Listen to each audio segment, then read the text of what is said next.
Exercise 6.2 चल रही है हमारी।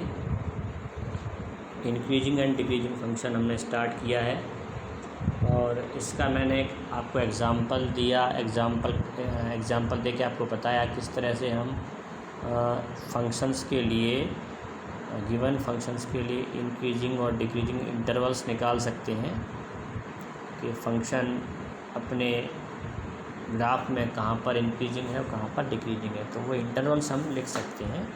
नंबर लाइन मेथड हम यूज़ कर सकते हैं यहाँ पर अलजेब्रिक फंक्शंस के लिए। तो इसमें और डिफरेंट क्वेश्चंस हम करेंगे। तो अभी एक्सरसाइज स्टार्ट करते हैं। बेसिक्स जो भी इंक्रीजिंग डिक्रीजिंग फंक्शन के थे वो मैंने आपको एक्सप्लेन कर दिए, उनको आप पढ़ें। और ये फर्स्ट क्वेश्चन है, फंक्शन आपको गिवन है बहुत। अभी तो सिंपल से क्वेश्चंस हैं। F of x equal to 3x + 17 दे रखा है। तो अब देखिए, इसको मैं आपको 2 डिफरेंट मेथड से कराता हूँ। एक तो जो हमने डेफिनेशन पढ़ी है इंक्रीजिंग डिक्रीजिंग फंक्शन की, उस पर बेस्ड मेथड होगी। और दूसरा जो हमारा फर्स्ट डेरिवेटिव निकालते हैं, that should be greater than 0। तो वहाँ से ग्रेटर देन 0 और लेस देन 0 फॉर इंक्रीजिंग और डिक्रीजिंग फंक्शन। अगर इंक्रीजिंग फंक्शन के लिए हम इंटरवल निकाल रहे हैं तो f' ग्रेटर देन 0 कर देते हैं, और अगर डिक्रीजिंग फंक्शन के लिए इंटरवल निकाल रहे हैं तो f' को, यानी कि फर्स्ट डेरिवेटिव को लेस देन 0 कर देते हैं। तो उसके हिसाब से हमें इंटरवल्स मिल जाते हैं। तो यहाँ पर इसमें क्वेश्चन में प्रूव करना है आपको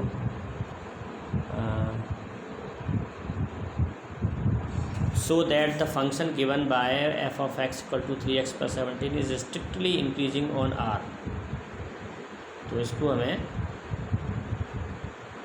R में, मतलब रियल नंबर्स में इंक्रीजिंग फंक्शन शो करना है। ठीक है, मैंने x1 x2 दो आर्बिट्ररी एलिमेंट सपोज कर लिए इन इंटरवल R, मतलब रियल नंबर में जो कोई एलिमेंट्स हैं। इस तरह से such that x1 is less than x2। x1 और x2 में क्या रिलेशन है? x1 is less than x2। ये तो हमें पता है, ये हमने सपोज किया है कि x1 is less than x2। अब यहाँ से चल रहे हैं 3x1 less than 3x2, both side 3 का मल्टीप्लाई कर दिया इनइक्वलिटी में। फिर हमने 17 ऐड कर दिया बोथ साइड, और ऐसा हम इक्वेशन में भी कर सकते हैं, इनइक्वलिटी में भी कर सकते हैं। 3x1 + 17, एक्चुअली ये f ऑफ x1 है। देखिए f ऑफ x है 3x + 17, तो f ऑफ x1 क्या होगा? 3x1 + 17। तो 3x1 + 17 के बेस पर f ऑफ x1 लिख सकते हैं। ऐसे ही 3x2 + 17 f ऑफ x2 बन जाएगा।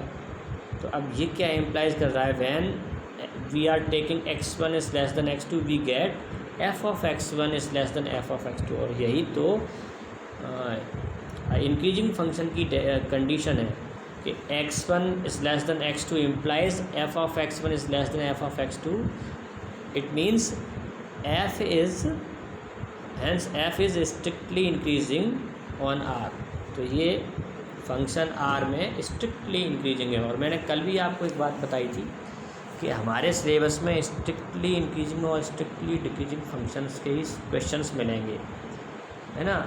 लेकिन कहीं अगर हमें ऐसा लिखा मिलता है स्ट्रिक्टली इंक्रीजिंग फंक्शन, तो वहाँ इंक्रीजिंग फंक्शन का हम मीनिंग स्ट्रिक्टली इंक्रीजिंग से ही लगाएंगे, ठीक है। और ऐसे ही डिक्रीजिंग फंक्शन का मतलब स्ट्रिक्टली डिक्रीजिंग से ही लगाएंगे। हालांकि मैंने ग्राफ से आपको एक्सप्लेन किया था, इन टर्मिनोलॉजीज़ में कुछ डिफरेंस रहता है।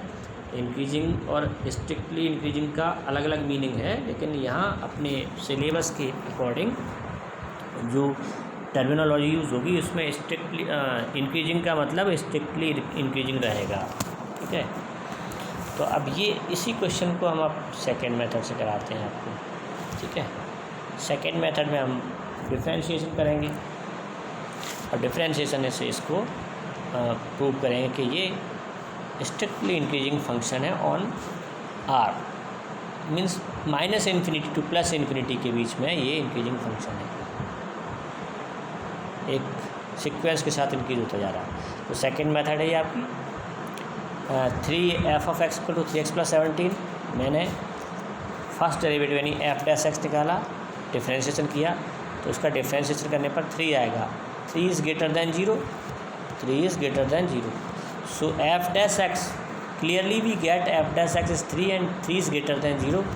सो f dash x is greater than 0 for all. ये जो साइन दिख रहा है ना, ऐसा बना के ऐसे, इसको फॉर ऑल पढ़ते हैं। For all x belongs to R, तो x belongs to all real numbers के लिए f dash x always greater than 0, thus the function is strictly increasing on are.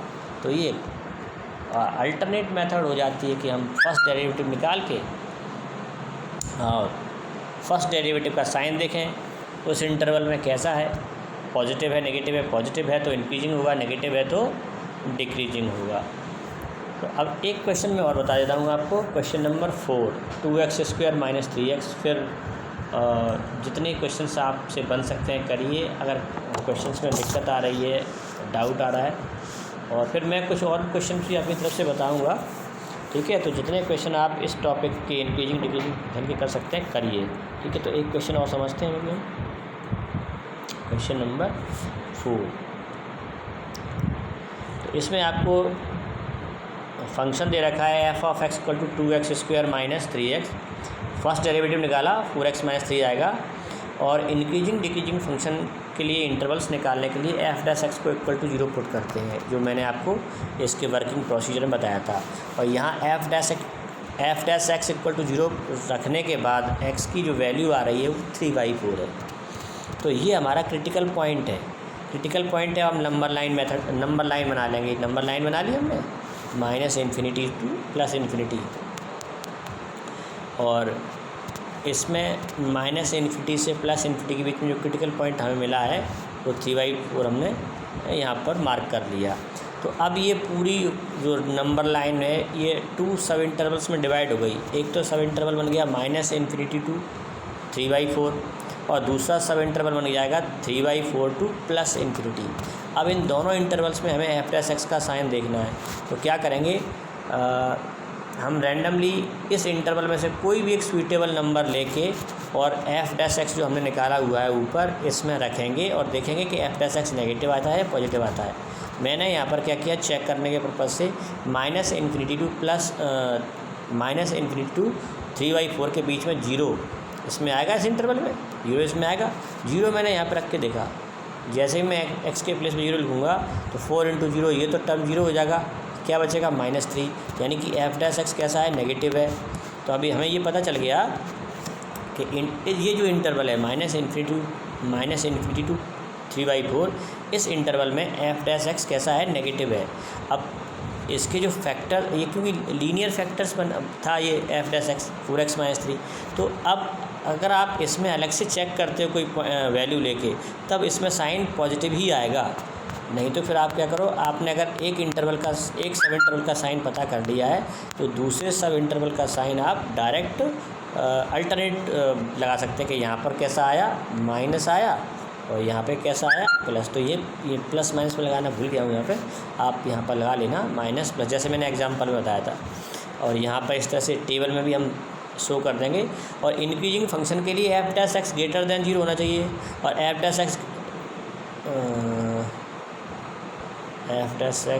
Dash increasing, हाँ, F dash x greater than 0 आ रहा है आपका इस interval के लिए। तो यहाँ पर हमने इसको बताया f dash x is greater than 0 in interval 3/4 to +∞। तो f is increasing, x belongs to 3/4 to ∞ in open interval, and f is decreasing for x belongs to -∞ to 3/4, है ना। तो ये इंक्रीजिंग और डिक्रीजिंग फंक्शन के ये intervals है, और यही हमारे रिक्वायर्ड आंसर है। तो इस तरह से हमें निकालना है, ठीक है। तो आप जितने भी क्वेश्चंस आपसे बन सकते हैं इन्हें सॉल्व करिए, और जिन क्वेश्चंस में डाउट होगा हाँ उन्हें हम एक्सप्लेन करेंगे, और मैं अपनी तरफ से भी कुछ और क्वेश्चंस भी बताऊंगा इस एक्सरसाइज में, ठीक है। तो आप प्रैक्टिस करते रहिए, जल्दी आपके हाफ ईयरली है, डेट शीट जल्दी ही आपको मिल जाएगी, और इस चैप्टर का जितना पोर्शन करा देंगे वो हम एग्ज़ाम में भी देंगे।